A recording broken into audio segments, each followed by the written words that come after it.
Oh boy, Fluval's gone and done it again. This is an FX6 that I installed in 2013. I did a full review of it back then. This thing still works perfectly today. Obviously it's not hooked up to anything at the moment, but if I was to hook it up right now, it would work like the day it was new. I actually think I might install that on the 360 to act as like a big sponge filter.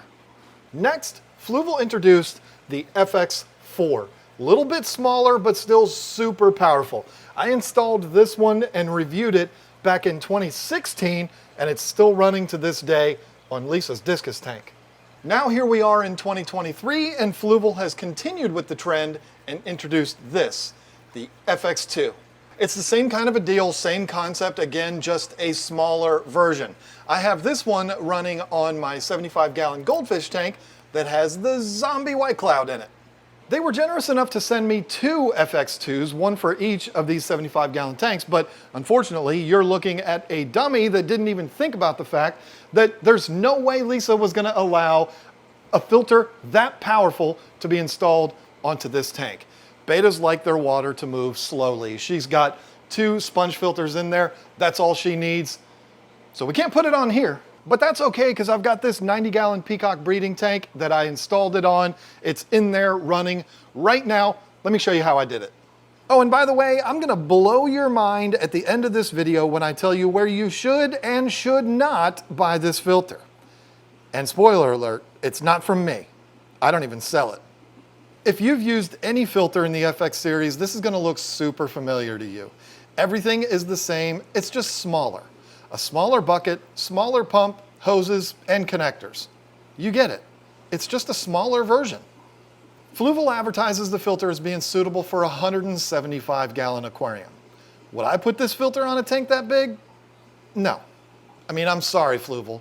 For this filter to work on 175 gallons, it's gonna need to be a situation where the hoses are as short as possible with no bends or restrictions, and the stocking in the tank would need to be absolutely minimum.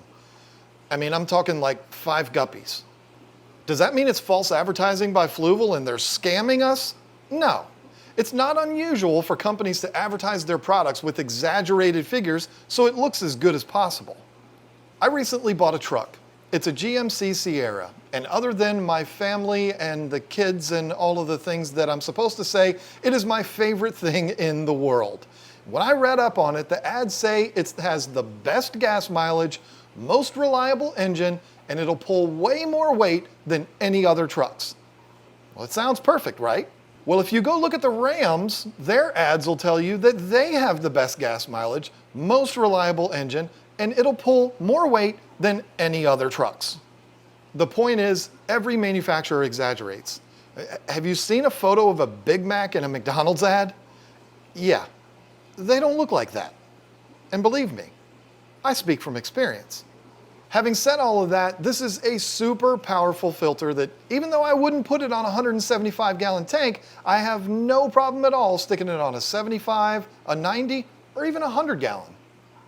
The filter comes with everything you need to hook it up and start running it day one. And there's also plenty of room for you to add other things to the trays like Purigen or Carbon if you like that stuff. Fluval also sent along 2 giant boxes of this BioFX to go in these filters, but if I'm being honest with you, I set up 3 filters and only went through about a half of 1 box. Yeah, I say 3 filters because I forgot to mention earlier, Fluval also sent me an extra FX4 to put on my second 125.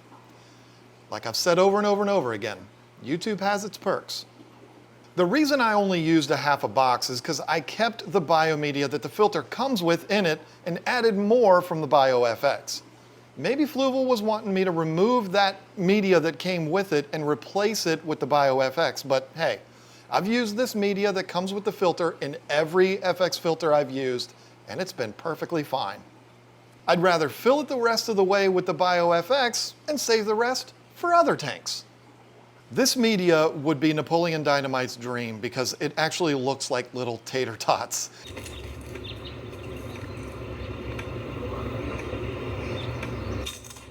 And they're super coarse to allow a ton of space for the growth of beneficial bacteria. Gross. There's so much of this in each box. I could totally see this being something that would be really good to use in pond filters. And I'll definitely do that if I ever get a pond. I've only been dreaming about one for my entire adult life. In the box, you'll find all the clips and fittings to attach the hoses to your tank and to the filter. There's 2 large trays that have the sponges around the outside, as well as carbon and polishing pads in the trays. They also include a media bag, which is great if you want to install like loose carbon, and then there's super duper long hoses. Before installing this on the 90-gallon, I had to remove the 3 filters that were already on it. Yeah, I said 3. This tank has pretty much turned into a test tank that I install new filters on, and over the last year, they've just accumulated. I had the Aqua Clear canister, a Seche Shark Pro 900, and a Marineland Emperor Pro 450. Maybe all this filtration is the reason why the peacocks aren't breeding. Now let me be clear, I'm not removing these filters because they're not good. In fact, they're all great. I'm doing it to consolidate things and drop it down to just 1 filter to make everyone's lives easier. I put the Emperor Pro on the tank to test it out and see if it's something I might want to carry on my website, and I gotta be honest, I absolutely love it. I mean, I've always loved the Penguin series, so these new ones were a no-brainer. Let me know if you want to see that filter and all of the Penguin Pro line available on our website.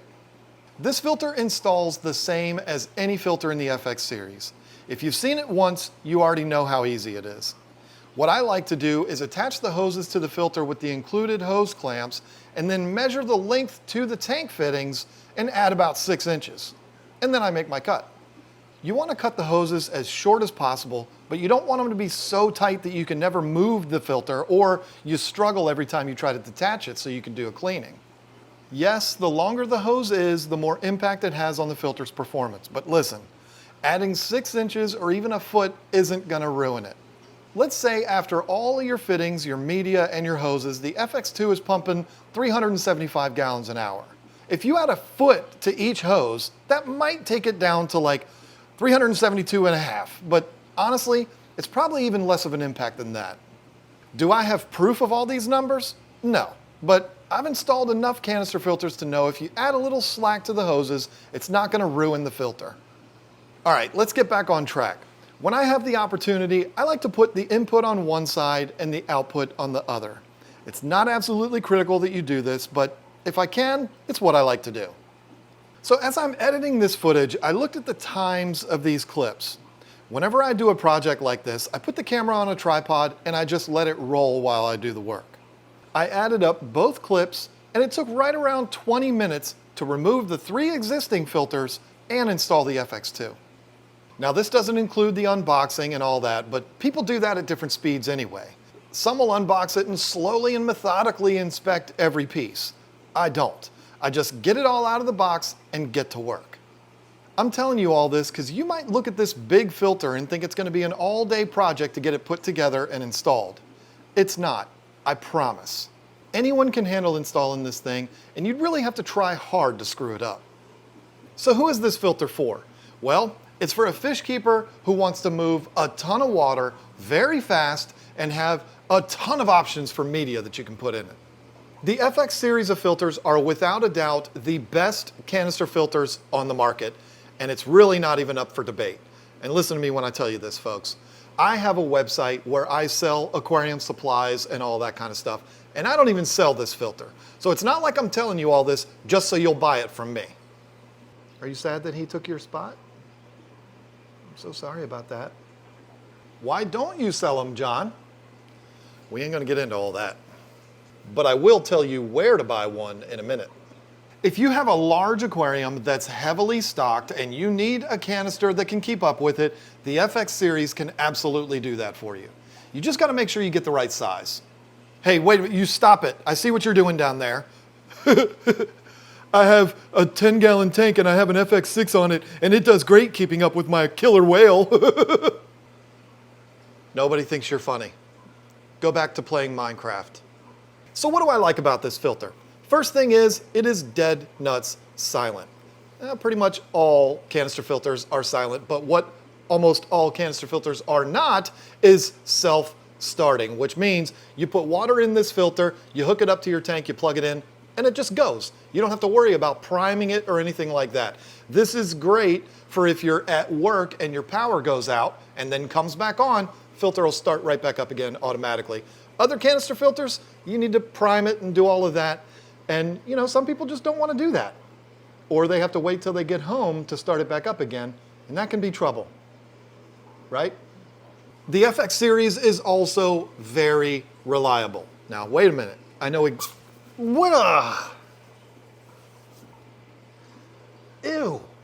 Let me try this again. The FX series is also very reliable. But if you're a longtime follower of this channel, I know what you're thinking.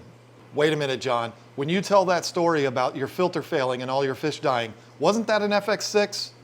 No, that was an FX5 that I bought that was very old and used when I bought it. Who knows how that thing was kept when the person before me had it. So no, it was an old filter that did that. And here's how I can put that argument to bed. I'm currently running 4 FX series filters in this fish room right now, including one on Lisa's discus tank. Would I put them on all these tanks if I was afraid there was going to be risk to my fish? Absolutely not.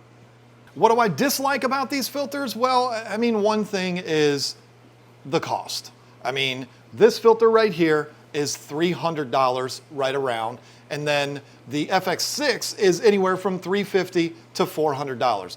That's pretty steep. Are they worth it? Oh yes, they're definitely worth it, but at a price point like that, it's going to put it out of reach for a lot of people. There's only one other thing that I dislike about this, and I don't think this is Fluval's fault, I think it's my fault, but it's the brackets that attach your hoses to the tank. They do a great job. They are phenomenal, but I'm going to recommend to you, if you have a temporary tank that you're hooking it up to, because you're going to eventually get a bigger tank or whatever, and you're going to move the filter to that, don't install those brackets on your aquarium if you have a thick trim on there. It'll go on and it'll hold things very, very nicely, but when you try to take it off to move it to your new tank, if you're anything like me, you're going to break them, and that's a problem. So install it on your temporary tank, just don't put those brackets on there, because you don't want to break them. They're really good if they're not broken. So listen, the FX series of filters is amazing. I mean, I've been doting on these filters since 2013. I would recommend to you, if you're looking for a filter like this, start saving your money and get one, or wait till you get your tax return and get one, because they're definitely worth it. But don't do what I think you're doing and go on Amazon and order one. I don't care how busy you are or what your situation is. Get off your ass and go down to your local fish store and buy one of these. Give me 5. Give me 5. Y'all think he's so cute. Folks, you got to understand something. Amazon is not selling these filters. It's drop shipping scumbags that are selling it for basically no profit at all or losing money just so they can say they're selling on Amazon. Now I'm going to fulfill my promise from the beginning of this video, and I'm going to blow people's mind, Carl. Are you ready? Hey. Hey. You ready? Got it. I'm going to tell you something that I'm not supposed to tell you. I can buy this FX2 directly from Fluval for about $225. You're thinking, buy it for $225, sell it for $300, make $75. Not bad. Now wait a minute, there's more to it than that. If I was to sell this filter for $300, it would automatically qualify for free shipping on my site, because if your order's over $79.99, it's free shipping. I know from experience that a box this size and this weight, even without Carl being in it, is going to cost about $30 to ship. Plus, I got to buy a big old heavy-duty box to put it into, which is going to be another $5. Oh, and then there's also the 3% credit card transaction fee, which is about $9, the packing material to go inside the box to protect it, and the label and the tape and all of that. It's going to be about another $1. So you add that to the $5 for the big box and the $30 for shipping, you're talking about $45 for me to ship this to you. Not looking so good anymore, is it? You sell this thing for $300, and after all of the expenses and shipping and everything else, you make about $30 profit off of it. And by the way, look at this thing. You know how much space this takes up in my little barn out there? Now let's look at the people selling it on Amazon. They have the same expenses I do, but they're also charged like a 20% fee for fulfillment by Amazon. Wait a minute, 20% of 300 is 60. Add all of the shipping expenses, that's another 45, so that's $105. This means somebody selling this on Amazon, after everything's all said and done, is gonna lose $30. Exactly. Why do they do it? I have no idea. It's the dumbest thing I've ever heard. They're taking away a sale from a local fish store and they're losing money doing it. These people are ruining the industry for everyone, so stop buying products like the FX series or really anything aquarium related off of Amazon. Man, they're getting me all fired up about Amazon on this video. I know, I hate drop shippers too. They all are scumbags. We just can't say that publicly. We can't be mean, Carl.